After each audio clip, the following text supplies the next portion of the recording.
South Sudan closes schools after students collapse due to extreme heat. So my young niggas is hot as a motherfucker. Out in South Sudan on Thursday, they announced the closure of all schools for 2 weeks, ongoing extreme heat wave that has caused students to collapse. This is the second time that the country, which faces extreme, effects from climate change, including flooding during the rainy season, has closed schools during a heat wave in February and March. Deputy Education Minister Martin Tako Mio said Thursday an average of 12 students have been collapsing in Juba City every day.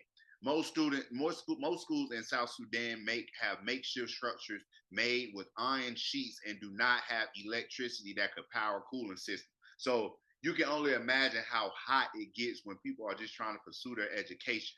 Environmental Minister Josephine Napon Cosmos on Thursday urged residents to stay indoors and drink water as temperatures were expected to rise as high as 107 degrees. They proposed that the students work in the government employees work in shifts to avoid heat strokes.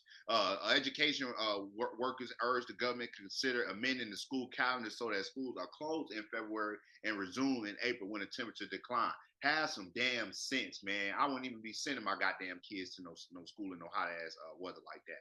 A civil society group, Integrity South Sudan, blamed the government for a lack of proper planning for this, and says that the closing school during heat wave shows a failure to prioritize the education of South Sudan's the children. So that goes to showing that as well. And let me go back. Yes, I know that I can't just say I wouldn't send my kid to school if I gotta go to work and all these other situations like that. But 107 degrees, I'll go to work in there to hustle and make a dollar for my kids in 107.